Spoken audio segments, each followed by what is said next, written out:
یہ ماہ ذوالحج کے دن ہیں اور یہ اولاد کے لیے خصوصی قبولیت کے دن ہیں۔ یہ دعا آج پڑھیں اور اس دعا میں میری اولاد کی جگہ پر اپنے بچوں کا نام لے۔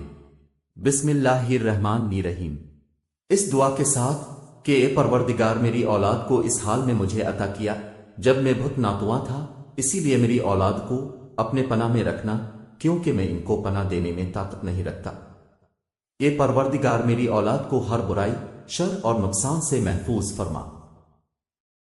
اے خدا میری اولاد کو ہر بیماری سے محفوظ فرما۔ اے مہربان رب، میرا امتحان اور آزمائش میری اولاد میں قرار نہ دینا۔ اے پروردگار میری اولاد کو اپنی آشکار اور پنہا آزمائشوں میں کامیاب فرما۔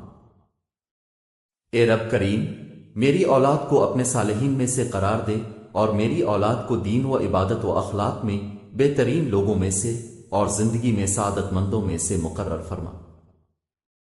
اے پروردگار میری اولاد کو حلال کے ذریعے حرام سے روک دینا اور کرم الہی سے اپنے سوا کسی کے محتاج نہ کرنا۔ اے رب رحیم جس طرح اپنی کتاب پاک کی قیامت تک حفاظت کرنی ہے، میری اولاد کو شیطان کے شر سے محفوظ رکھنا۔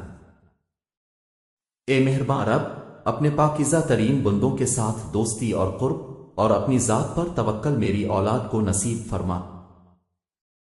اے پروردگار وہ تمام بیماریاں جو روح و جسم کو نقصان پہنچاتی ہیں میری اولاد سے دور فرما اور اپنے ارادہ خیر کے ذریعہ مجھے توفیق فرما کہ میں اپنے بیٹے کے لیے بہترین امیدیں اور آرزویں کروں اور ان دعاؤں کو قبول فرما۔ اے پروردگار مجھ تک میری اولاد کا احسان اور نیکی میری اپنی زندگی میں مجھے نصیب فرما اور ان کی دعاؤں کے ذریعے مجھے موت کے بعد خوشی اور سکون عطا فرما۔ اے رب، اے رحمان، اے رحیم میں اپنے بچوں کو جو میرے جگر کا ٹکڑا ہیں تیرے سپرد کرتا ہوں۔ جس وقت وہ میری نظروں سے اوجھل ہیں وہ تیری نگاہ کے سامنے ہیں، انہیں اس عظمت کے ساتھ محفوظ فرما جو تیرے شان میں ہے۔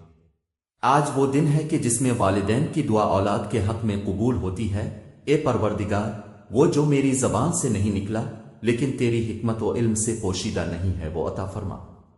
آمین یا رب العالمین۔